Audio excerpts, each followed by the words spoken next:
एक समय की बात है, एक छोटे से गांव में एक रामू नाम का अत्यंत ही गरीब शिव भक्त रहता था। किंतु उसके पिता की मृत्यु के बाद उसने पूजा पाठ करना छोड़ दिया और भगवान शिव को ही अपने पिता की मृत्यु का दोषी मानने लगा।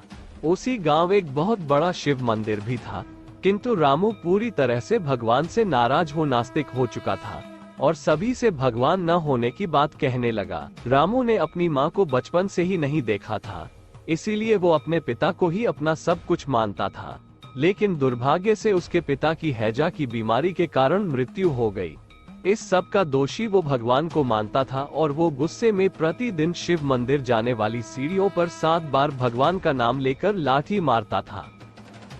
आने जाने वाले लोग उसे पागल समझकर कभी चिढ़ाते तो कभी उसे समझाते, किंतु किसी भी स्थिति में उसने ऐसा करना नहीं छोड़ा। उसी गांव में समय के साथ बदलाव होना शुरू हो गया। लोग अपने दैनिक कार्यों और जीवन शैली में इतना व्यस्त होते चले गए कि लोगों के पास मंदिर जाने का भी समय ना रहा। पहले पूरे गांव में सिर्फ एक मंदिर था, किंतु अब स्वयं की सुविधा अनुसार हर घर में मंदिर स्थापित कर लिए गए, जहां वो अपने समय अनुसार व इच्छा अनुसार भगवान की पूजा करने लगा।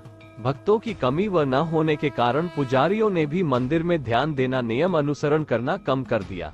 जो लोग कभी नियमित पूजा अर्चना करने मंदिर साथ आया करते थे, आज वो भोग विलास, अनुचित कार्य, लड़ाई झगड़े, चोरी चकारी आदि करने लगे। जहां भगवान के प्रति श्रद्धा व आस्था, पूजा अर्चना, सत्संग कम होने लगते हैं, वहां बुरे काम व दुष्ट प्रवृत्ति का विकार बढ़ने लगता है। उस गांव के साथ भी ऐसा ही होने लगा, किंतु इतनी बुरी स्थिति में भी रामू का हृदय जरा भी नहीं बदला। सुबह प्रातः उठता, नित्य कर्म कर मंदिर जाता और सीढ़ियों पर 7 बार भगवान का गुस्से से नाम लेकर लाठी मारता। भगवान शिव लोगों के ऐसे व्यवहार को देखकर गांव वासियों की परीक्षा लेने का मन बनाते हैं।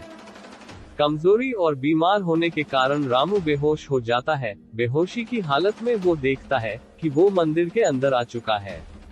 रामू बेहोशी की अवस्था में एक प्रकाश जिसमें अपार शक्ति और दिव्य करुणा सा प्रतीत होता अपने सामने देखता है। उसे प्रतीत होता है जैसे मस्तक पर अपार तेज, शरीर पर भस्म लगाए, हाथ में त्रिशूल धारण किए हुए भगवान शिव उस प्रकाश से बाहर आते हैं और उसके शरीर को अपनी गोद में उठा लेते हैं। भगवान सोचते हैं कि जहां लोग त्राहिमाम कर अपनी जान बचाकर पलायन कर रहे हैं, वहां यह व्यक्ति लाठी मारना नहीं छोड़ रहा है। फिर भगवान उसकी परीक्षा लेने के लिए उसी गांव में सूखा और भीषण गर्मी कर देते हैं। सूखे और गर्मी से जो थोड़े बहुत लोग कभी कभी आ भी जाया करते थे, वो भी अब आना बंद कर देते हैं। गर्मी व सूखे के कारण रामू बीमार पड़ जाता है। उसके पूरे शरीर में कमजोरी आ जाती है। ऐसी हालत में भी प्रातः उठ जैसे तैसे रोज की तरह मंदिर जाता है और गुस्से में धीरे धीरे ही सही 7 लाठी फिर सीढ़ियों पर मारता है।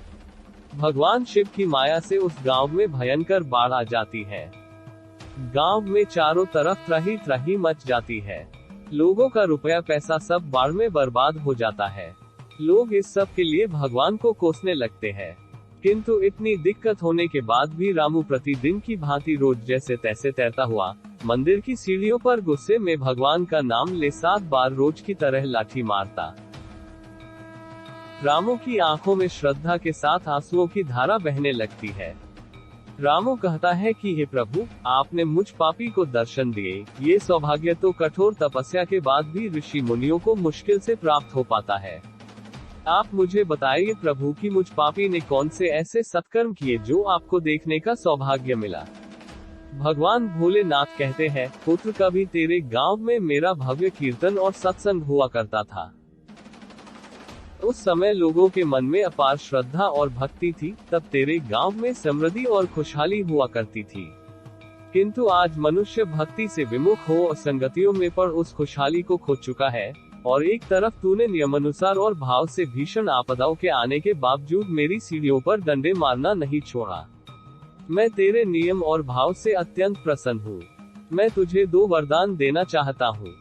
बोल पुत्र, तू क्या चाहता है। रामू भाव विभोर हो प्रभु की करुणा के आगे शीश नमन करता है और कहता है कि प्रभु, मुझे अगर कुछ देना चाहते हो तो मेरे गांव को पहले की तरह खुशहाल कर दो, और दूसरा, मुझे अपने चरणों में स्थान दे दो ताकि मैं शेष जीवन आपकी सेवा कर सकूं।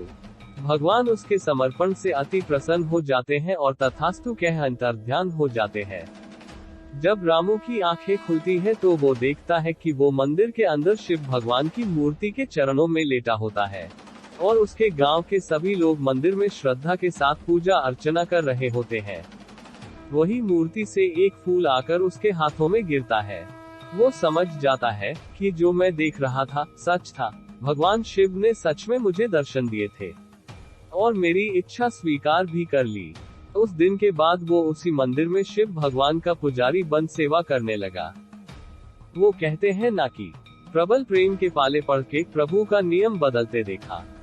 अपना मान भले टल जाए, भक्त का मान न टलते देखा। ओम नमः शिवाय। आपको हमारी ये कहानी कैसी लगी, लाइक और कमेंट कर जरूर बताएं। ऐसी ही रोचक कहानियों के लिए हमारे चैनल टॉकिंग स्टोरीमैन को सब्सक्राइब करें और दोस्तों में शेयर करना ना भूलें। धन्यवाद।